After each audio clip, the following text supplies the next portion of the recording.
if you know this answer. You and I have never spoke about this, but scientifically, with someone who's hearing this right now is like, what in the actual fuck? What is happening in your body when you're breathing? What is breathing? Are you breathing like in and out really fast? Like, what is it? So the one is the breath like oxygenates the brain. And most of the time we're not really breathing properly. So we're typically not getting the oxygen to the brain that we need. And in fact, with breath work, you can even what's called over-oxygenate it. It's not dangerous, but you feel a lot of feeling. And so that can show up like as tingles, but also the way that the breath works in the music, it puts you into this like trance-induced state. And I like to say, no one's going to have you do anything. Like I don't feel like you're under. I've been hypnotized before. It feels very different. It just more is about like openness. And you don't go so instantly to judgment of yourself, of your thoughts, of possibilities. And it's the biggest thing is it's integrating the mind, the body, and the subconscious.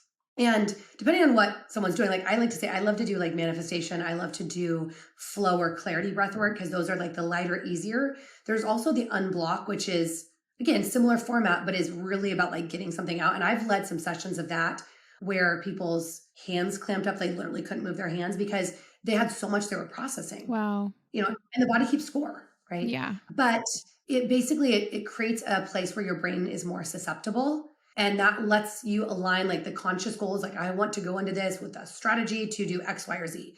But it aligns those conscious goals with your subconscious motivations. Okay. And often we set goals, but subconsciously we're blocked or we have different ideas. And so we end up in this state where we're just constantly conflicted. Mm-hmm. So you've got to align the conscious goals and the conscious mind with the subconscious to actually shift the energy in the body and create what you want.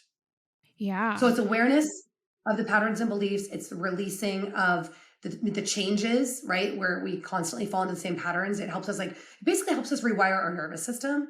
And then it creates action, helps cement the behavior. And I like to say like, it's not like you're going to be changed forever. Like that is why when I started doing it consistently, I started getting different results. But if you imagine, and I know we're going to talk about other like medicine and things. If you imagine that you've got these like patterns that you're in, whether aware or not, and it's like paths in the dirt, right? So when you need to like go somewhere, you're going to instantly follow the path you know, because it's like, it's trodden, it's easy to go down. Imagine breathwork being like having a coat of snowfall. And I don't know if you were the one that used that analogy with me one time. So I heard someone use this. Were you the one? Was it you? Yeah. About the shrooms. Well, that just resonated with me because I'm like, it is like that. It's like, you can still kind of see the old path, but all of a sudden, like you feel like there's more of a blank slate of like, I can go and do something different. Create your own. Yeah.